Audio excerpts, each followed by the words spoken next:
Olá, tudo bem? Meu nome é Gabriela Guimarães, eu sou fonoaudióloga. Quero conversar com vocês sobre os protocolos de broncoaspiração. Lembrando que broncoaspiração é a entrada de substâncias na cavidade respiratória. Um paciente que broncoaspira é um paciente disfágico, é um paciente com dificuldade para engolir. Lembrando também que a disfagia, ela não é uma doença, ela não é considerada uma patologia. A disfagia é um sintoma. O paciente tem lá um problema estrutural, seja ele neurológico, seja ele motor, que faz com que ele tenha dificuldade para engolir. Tudo bem? Eu não quero falar aqui sobre os protocolos de broncoaspiração, não quero listar aqui quais são os índices de risco. Eu quero conversar com vocês sobre o mecanismo de deglutição. Eu quero conversar com vocês como funciona essa deglutição, para que juntos a gente crie um raciocínio lógico, para que a gente entenda, olhe para o paciente e não precise decorar quais são os índices de risco, para que a gente saiba qual é uma ingesta segura para o paciente, tudo bem? Eu fiz aqui um esqueminha para a gente entender melhor esse processo. Então, vamos lá. Imaginamos que esse aqui seja um rosto de lado, tudo bem? O nariz, o lábio superior, o lábio inferior, os dentes superiores e os inferiores, quando tem, na verdade. O palato duro e o palato mole, o céu da boca e essa estrutura que fica bem aqui atrás, chamada úvula, que a gente conhece vulgarmente como goela. Essa estrutura, ela é importante. Essa estrutura, ela vai determinar se a gente pode engolir ou não. O alimento, quando chega nessa região, dispara o reflexo de deglutição.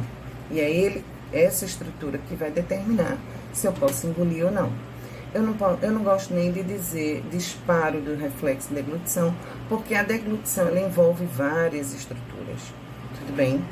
Então, quando chega nessa região, inicia o movimento peristáltico, levando o alimento da boca até o esôfago e do esôfago até o estômago.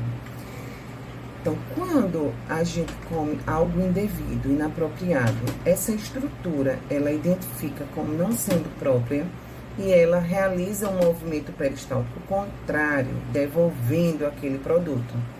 Por exemplo, quando a gente come um peixe com espinha, essa úvula identifica, manda informação para o cérebro diz que a gente não pode engolir. Então, a gente bota para fora. Quando a gente come alguma comida fora de validade, podre, a gente, quando bota na boca, a úvula identifica e a gente imediatamente bota para fora. Tanto é que quando a gente quer vomitar, a gente coloca o dedo na goela, não é verdade? Então, vamos lá. Voltando a esses... A gente tem aqui a língua. A língua, minha gente, ela começa aqui na frente, mas ela termina aqui embaixo. E aí vem uma estrutura chamada epiglote, e aí começa a traqueia, que é onde vai o ar que a gente respira. Portanto, a comida, o bolo alimentar, ele está na boca, ele vem para o esôfago, esse caminho. E o ar que a gente respira, ele vem para esse caminho, tudo bem? Aqui é a comida e aqui o ar.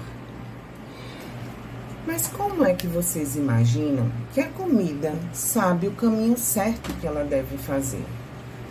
É justamente essa estrutura, essa epiglote, que determina com que a gente pode ou não comer. Lembra que eu falei que ela faz um movimento peristáltico? Olha o que acontece com a minha garganta. Olha só. Ela sobe.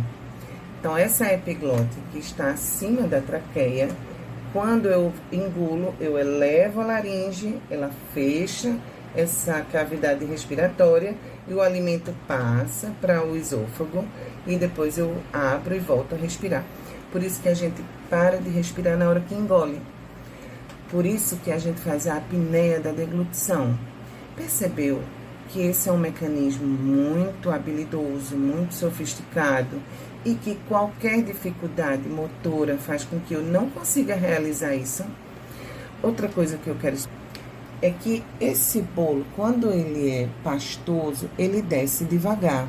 Dá tempo de eu elevar a laringe, fechar a traqueia e o alimento passar e eu voltar a respirar. Quando se trata de líquidos, quando eu falo líquidos, é tudo que for na consistência líquida. Água, leite, suco, café. Tudo que for líquido é muito hábil, é muito ágil. O líquido, ele desce rapidamente e não dá tempo de elevar a laringe e proteger a via respiratória.